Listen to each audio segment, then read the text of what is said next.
Iubiți credincioși, cinstim în mod deosebit pe Preasfântă Născătoare Dumnezeu,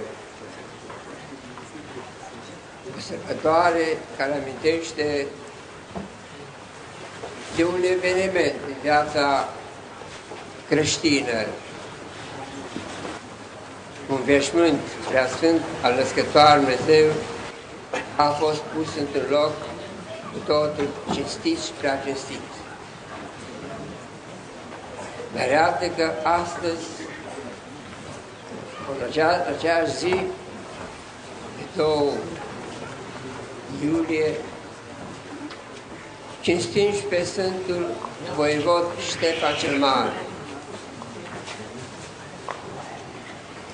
pe care poporul l-a cinstit și l-a numit Sfântul Voievod Ștefan. Pentru faptele sale ce le vitejește. La moartea sa a fost plâns ca un părinte, pentru că toți au cunoscut că prin moartea sa poporul Moldovei, poporul românesc, a fost lipsit de mult bine și de multă apărătură. De mult bine, adică faptele de binefaceri pe care le-a făcut tuturor celor care și-au trăit viața cu demnitate, săracilor și mai ales luptătorilor pentru apărarea credinței și a grii străbune. Au cunoscut că nu vor mai avea atâta apărătură, apărare. Deci, pericolul otoman era în plină putere. Și iată că Ștefan cel Mare, cu o mână de oameni, a stat împotriva puhoailor de dușmani, otomani, tătare și alții. Și de multe ori veneau din cele 3 părți ale țării, năvălind, căutând să cucerească țara Moldovei. Nu numai pentru bogățiile pământului acestuia, ci veneau și cu un gând diabolic de a răpi din sufletele oamenilor credința creștină. Cel mai scump dar pentru noi oamenii. Dumnezeu, din dragostea sa nemărginită, a trimis pe Fiul Său. Domnul Iisus Hristos s-a întrupat, a vestit cuvântul mântuirii, cuvântul Evangheliei, a pătimit, a fost îngropat, dar a înviat. Deci, cum scrie Sfântul Apostol Pavel, cu preț scump am fost cumpărați și răscumpărați prin sângele Mântuitorului Iisus Hristos, vărsat pe cruce, fiind răstignit cu trupul.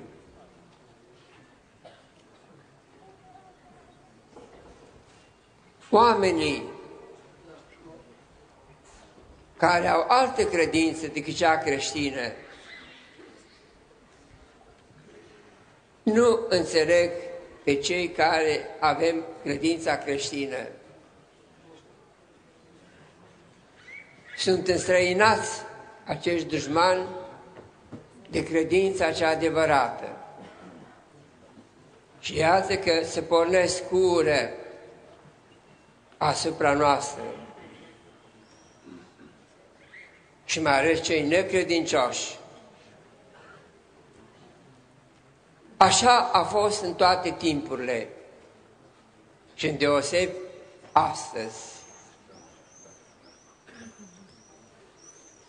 Când o persoană este canonizată, trecută în rândul Sfinților, lumea întreabă ce minuni a făcut acea persoană de a fost scrisă în calendar ca sfânt, ca persoană sfântă. Minuni sunt multe, dacă putem să le înțelegem.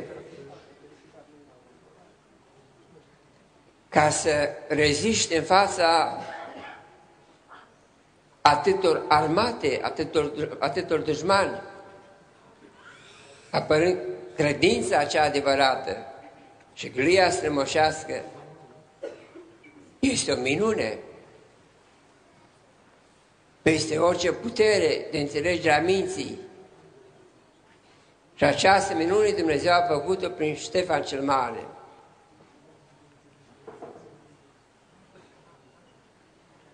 A fost un om milosiv, un om iertător. Și nu oricine poate să ierte pe cel care face un rău, și mai ales pe cel care îl ucide pe tatăl său. Și a spus: l-ai ucis pe tatăl meu, marele băiat miu. Vino înapoi, te iert și dau toate averile tale, că au fost confiscate, și drăgătoria care ai avut-o. Ce om poate să spună aceste cuvinte și să le îndeplinească? Un om cu adevărat credincios. A fost și biruit. El, Moldova, niciodată. Și-a pus pe seama lui biruința ca pedeapsă pentru păcatele lui. Iar când a fost biruința, a pus-o pe seama lui Dumnezeu, cum e lucru și firesc. Voievod, domnitor, înfrângând atâtea oși străine, dar smerit. Acesta este Ștefan cel Mare. Și noi ne străduim să spunem câteva cuvinte. De multe ori mi se pare că am spus ceva foarte important. Puțin. Pentru că fiecare dintre noi simțim mai mult decât putem vorbi despre Ștefan cel Mare. Așa cum amintesc dese rânduri, străinii în fața mormântului Ștefan cel Mare simțeau că se află în fața unui loc sfânt, fără să li se explice prea multe. Acesta este Ștefan cel Mare. La moartea sa, poetul cu simțiri românești și creștinești spune că și natura a luat parte. Plânge dealul, plânge vale, plâng pădurile bătrâne și poporul ho-ho plânge cu inălași pe noi, stăpâne. Când a murit Mântuitor pe cruce, într-adevăr, firea nerațională. Pământul s-a cutremurat, petrele s-au despicat. Deci o durere mare, un cutremur mare. Dar arată că cuvinte ceva asemănătoare sunt adresate și lui Ștefan cel Mare. Marele poet Eminescu, mare român, om de cultură, nemuritor, a zis ceea ce vă spun, m-am amintit de atâtea ori: să facem din putna lui Ștefan cel Mare Ierusalimul neamului nostru românesc. În mormântul lui Ștefan cel Mare, altarul Conștiinței Naționale. Iar din Ștefan cel Mare, eroul nostru național. Iar ziua de 2 iulie să fie zi de sărbătoare națională. Un an în urmă, nu prea mulți, au încercat să se întrebe și să dea răspunsul care e cel mai mare român în istoria poporului nostru. S-au chinuit mulți, că e unul, că e altul. Și a rămas până la urmă toți cu credințarea Ștefan cel Mare, despre care poporul a zis, seamă pe lume nu are decât numai mândrăsoare. Sigur, câteodată poeții astăzi mai spun și lucruri așa, cum zice tot Eminescu, ca să rimeze, ca să fie vers. Însă oamenii din vechime spuneau cuvinte măsurate, nu lăuda degeaba, era foarte scump. Nu aprecia pe cineva. Deci tot ce s-a scris despre Ștefan cel Mare este adevărat și prea adevărat. Și noi simțim. Îl simțim pe Ștefan cel Mare. Pentru că atunci când zicem Budna, inima tresaltă și cei de departe, născuți, cum sunt și eu, sigur, din zona Vrancii, dar sigur în țara Munteniei, păi când auzeam de Ștefan cel Mare și de Budna, Doamne, oare mă vei înfrenici să merg la Budna, să mă închid la mormântul lui Ștefan cel Mare? Dumnezeu mi-a ajutat. Nu poate fi un loc mai frumos decât Budna. Nu poate fi un pământean, un român, mai cinstit, mai iubit și mai simțit decât Ștefan cel Mare. Prin darul lui Dumnezeu a fost postitor, a fost rugător, a fost milostiv și drept.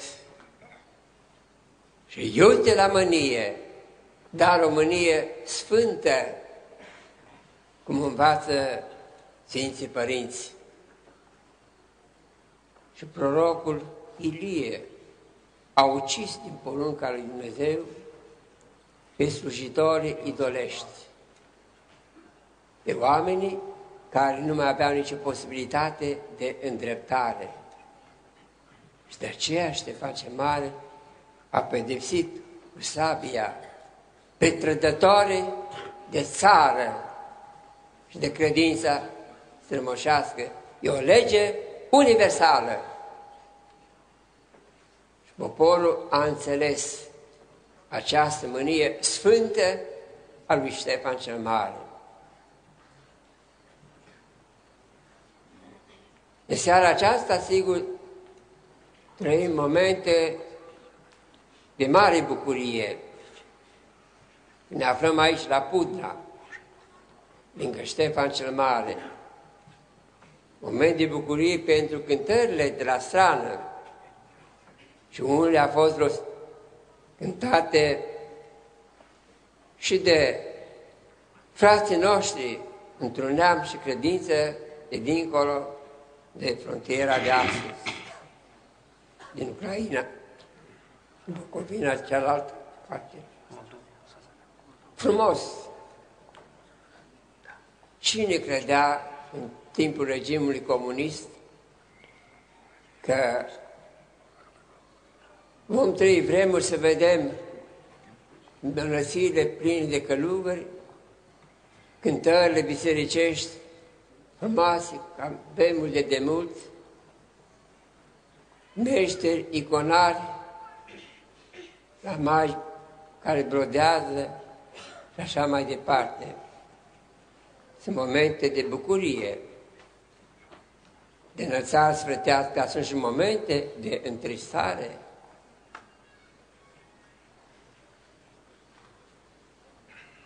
Este acest plan diabolic sub pretextul că caută resurse, energie electrică și nu știu mai ce, și trebuie să sfederească pământul, dar nu oricum.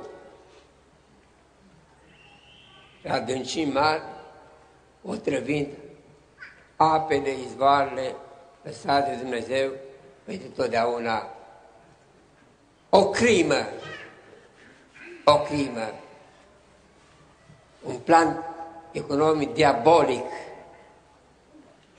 rugăciune la Dumnezeu ca să-i oprească din răutatea lor.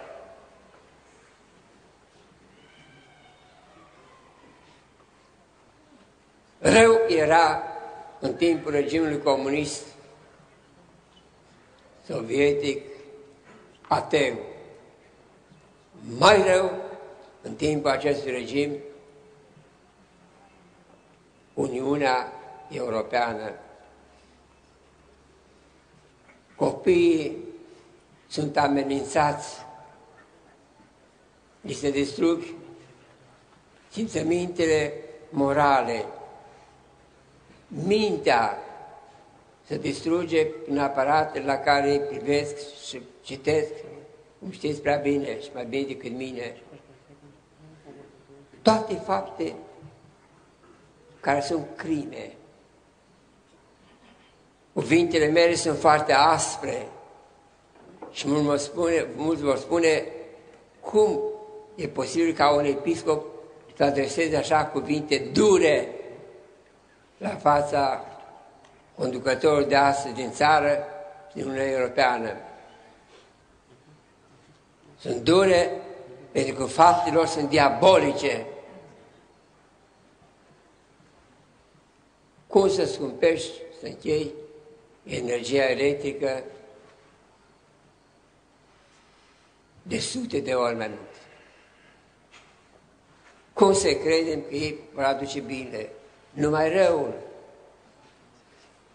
Dar cum Dumnezeu ne-a salvat din pericolul aduse de Uniunea Sovietică, ne va salva, credem, dacă ne vor ruga cu toată smerenia, de pericolul aduse de politica Uniunii Europene. Totul se otrăvește, și apa, și alimentele, și mai ales sufletele noastre, punând sub protecția legii parlamentare și păcatul pe care Dumnezeu l-a pedepsit cu foc și cu șoasă, Sodoma, păcatul sodomiei. Lumea se mulțește prin căsătoria între un bărbat și o femeie. Așa a rânduit Dumnezeu.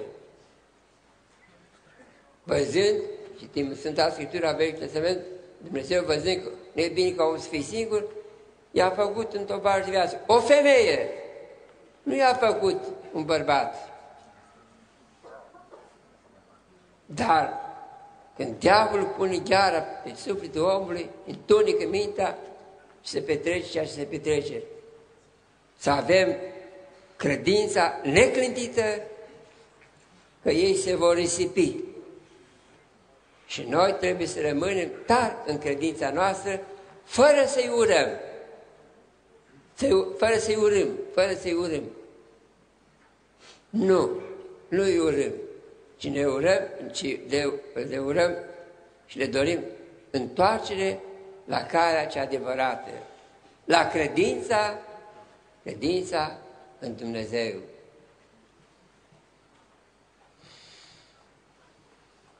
Ne-am adunat destul de mulți. La început slujba am început-o cu câțiva. Sigur că aveți și treburi în gospodării și necumpăniți. Așa, cu înțelepciune și azi că v-ați făcut timp și ați venit. Și în seara aceasta, mâine, sigur, slujbă după toată rânduiala. Sănătate și bucuria mântuire la toată lumea. Amin.